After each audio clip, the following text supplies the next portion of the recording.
Hello everyone, and welcome back to a brand new video. And today we're here for the ORL Nations Cup event number 3. And there's 2 races in this one instead of 3. First race obviously being Austria, as you can see, and the second race being Bahrain, with that reverse grid that we all know and love. So yeah, as you can see right now, we're in P17. So yeah, going into this week, I had some pedal issues, which meant I couldn't play until I finally fixed the issue on Saturday. So yeah, I then made the decision on Saturday that I wasn't going to do a single lap of Austria practice. And while obviously this isn't ideal, with this broken reverse grid format, it meant that getting a bad result isn't the end of the world, because then you start higher up for Bahrain. So this is not breaking the rules. If you purposely slow down or try to get 15th, start on pole, that's illegal. But we were just gonna try our hardest, and I knew that our pace, especially on this grid, would definitely not be fast enough for anything higher than P10 really. So I knew that I was gonna start high in the Bahrain race. I think maybe if I did 5-10 minutes of TT just to get used to the track just a little bit, I would have had a chance. But I decided to do absolutely 0 laps, and I knew I would be somewhere between P13 and last, honestly. So yeah, not ideal for this race, but it should help us out in Bahrain. And yeah, the goal is to just finish P15 or higher, because if you don't know, the top 15 gets reversed, and then anything after that stays in the position they were. So if you finish P16 in Austria, we'll start P16 in Bahrain, which is definitely not what you want at all. So yeah, starting P17, we have to make up at least 2 positions if we want to get pole for the next race. But obviously, the higher up the grid we get, and more points for this race. So yeah, we'll see what we can do. Getting straight into it, as now we wait for the lights to come on for round number 7 of the ORL Nations Cup. And it's lights out, and away we go. And our start doesn't really matter too much because we're at the back of the grid anyway, but we still get a decent start, moving to the left of Patrick for Team Poland. We stick it around the outside. We go cheekily off the track there, but it doesn't exactly help us. We actually go down to P19 and almost getting overtaken for P20, and we do at one point end up in P20, so dead last. Definitely know what we want. We go around the outside for turn number 3.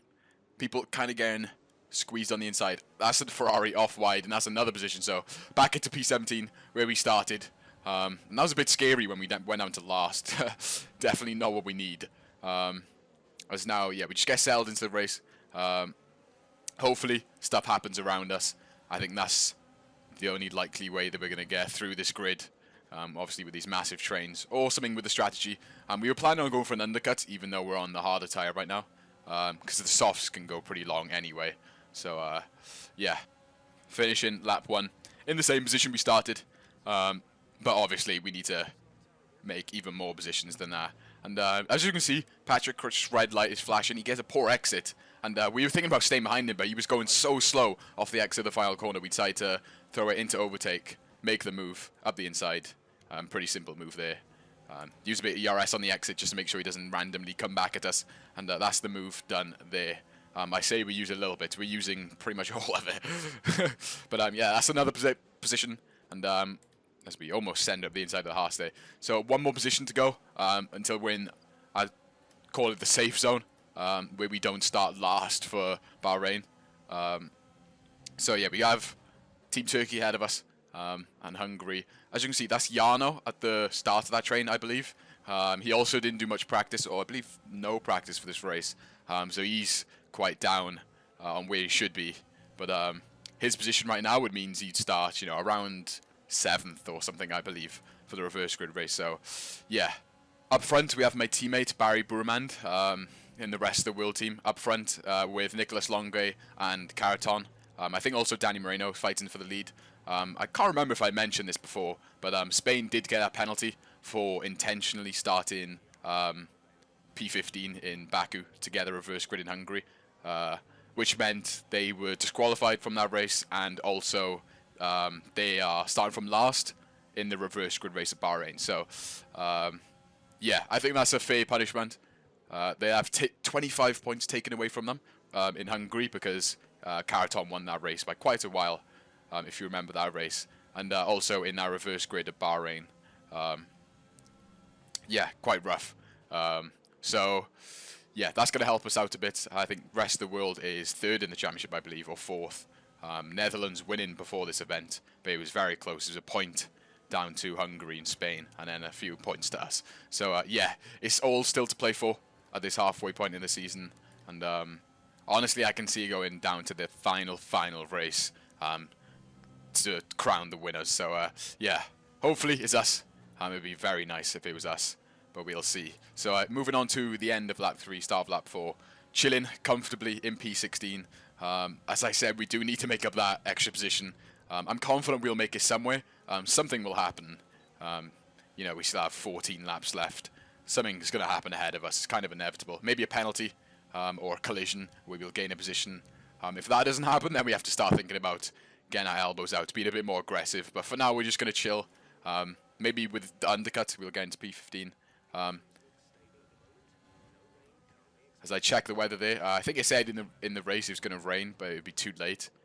These races are around 20 minutes or something, and it said it was going to rain after 45 minutes. So, yeah, no bother there with the rain, but we checked anyway. And now we're going to think about our pit stop. I believe I was thinking of going lap 4 or 5. One thing that's been judged very harshly was the pit lane entry. You are, especially in this league, if you go a single millimeter over the line, as you've seen in China, you will get reported to the stewards. I mean, to be fair, you are breaking the rules by going off the line, but it's so close. In my opinion, you shouldn't really be reporting that. You should kind of just enjoy the racing and not be inspecting track limits like a police officer every race. And it kind of gives an advantage to people who don't stream, because if you don't stream, then no one really catches you cutting. But yeah, it is what it is. People have every right to report it, but I just don't think if you cross it by just a tiny little bit, yeah, whatever. This is just what's going to happen when you put money on the line and every driver comes, 15 times more competitive. It's going to happen. But yeah, getting back into this race, we decide to pit on lap 6 and watching it very carefully for my pit entry. As you can see there, we are getting nowhere near them white lines. We do not want to get reported. As you can see, quickly in the top left, Denoso and Patrick crush behind me. Both have penalties, which puts a bit of pressure off me. If they do overtake me, I'll still overtake them back on track. And we actually don't get held for one. So, yeah, that's nice. Not that we're fighting for any wins like in Baku. But, yeah, we come out of the pits. We're P17 right now, but we still have people to pit ahead of us. We come out just ahead of Pablo Joglar, and we use a lot of ERS and DRS to stay ahead. Important that we kept that position. And yeah, into turn 3, we keep P17. And moving on to the next lap, you can see we're in a P15 when people make their pit stop. So yeah, right now we're in the prime spot to get that single point and pole for the next race. I think right now we're unlikely to make up any more positions. So P15, 14 is what we should be aiming for instead of trying to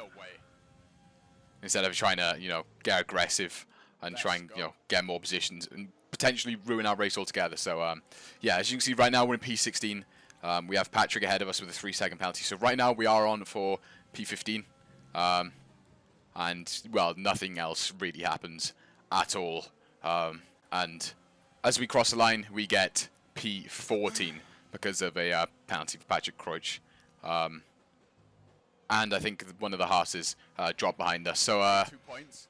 Wait, Caraton won? What happened? Caraton wins the race. Barry P2. There was a bit of an incident up front, which has been sent to the stewards. So Barry possibly could get the win back.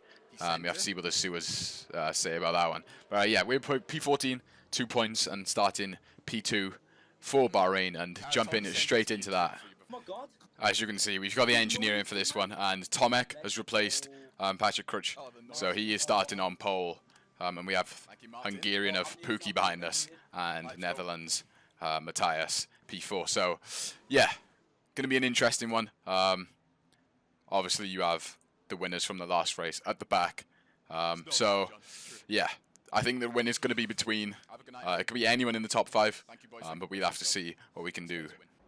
So, for round number 8 of the ORL Nations Cup, slides out and away we go. A very quick start, and Tomek has a really good start on them hards. Free tire choice, of course, so starting on the hards and then going on to the mediums later, or softs. Pookie goes round our outside, which turns to the inside. We leave him just enough room, and we maintain that position. We go off track a little bit there, but no harm done. And yeah, now we're using some ERS. Make sure we stick with Tomek after that battling. And yeah, now we're just going to settle in. Old friend Pookie from China. As we say there, Pookie from China, who held us up quite a bit and caused us to lose DRS. But yeah, Tomek has some good pace. He wasn't doing Austria. He jumped in to replace Grudge at this track, which you can do. You are allowed to switch for each race as long as you confirm that lineup before the race. So yeah, settling in now. Try not to use too much battery. Tomek was pushing fairly hard at the front, so I was staying around 6 to 7 tenths. And you'd want to be a little closer than that, so I used some ERS to make sure I stay with him. Don't lose that DRS. And yeah, it kind of stayed like this until lap 8, where, as you can see, Danny Bresnay on their medium tyres made his way all the way up to P4. So yeah, at this point we were thinking, obviously his teammate's going to let him through on the softer tyre, and then he's going to have to go at us or Tomek, and we could potentially lose time while he's overtaking us. And Tomek pulls away. So we go for the move on Tomek. We still had some good levels of ERS. So yeah, we get the move done on Tomek, and now we have to hope that Bresnay would try and battle Tomek, or Tomek would try and battle Bresnay when he's trying to get past. And that'll be our chance to break away using our remaining ERS that we have. But as you can see, going on to end of lap 12, start of lap 13, we don't have a great amount of ERS left. We still have about 20%. But Bresnay peels off into the pits. He didn't really attack Tomek at all. I was quite surprised by that. Either his tyres had just gone off, or he just wanted to stay behind him. But now Tomek has got back ahead of us, and I believe he has a lot more ERS. So yeah, now's our chance to save a little bit more. We're going to pit around lap 16. So we have a few more laps to save as much battery as possible. As you can see, Pookie about 1 second behind, so a chance to break him out of DRS completely if we push hard enough. But he gets back into around about 9 tenths, and I believe he does get the DRS. So yeah, not going to break away from him. He's still with us.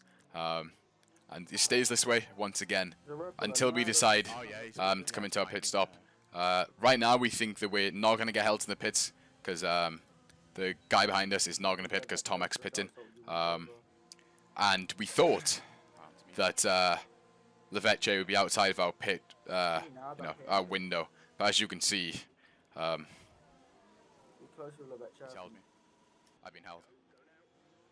Yeah, we get held once again.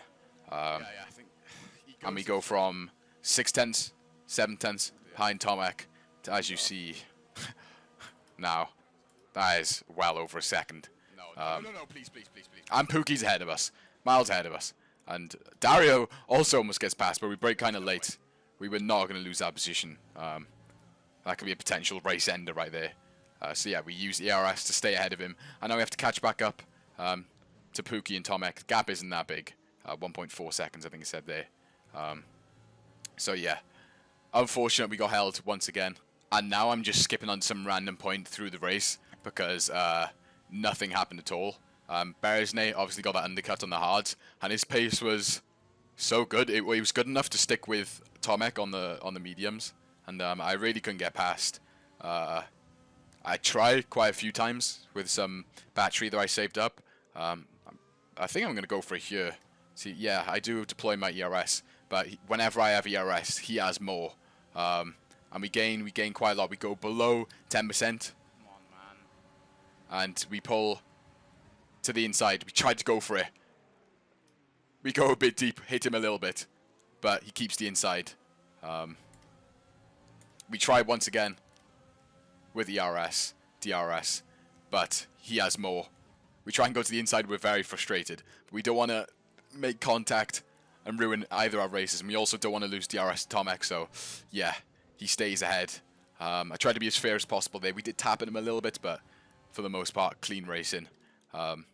but we just can't get past despite the tyre advantage. It really didn't make too much difference because he had great pace on them hards. And moving on all the way to the final lap, unfortunately we were not able to make a move on Bresnay. And yeah, podium position not too bad considering the lack of practice all week. We'll take that. After the race, Tomek got sent to the stewards for cutting the pit lane exit, which he actually did do, which means Danny Bresnay is going to win this race. And that makes it just a little bit worse that we couldn't get past him, because otherwise, well, we would have won the race. But unfortunately, yeah, that's what happens. And yeah, that's it for this week. Next week, tracks are Russia and Abu Dhabi, I believe so. 2 horrible tracks for me anyway.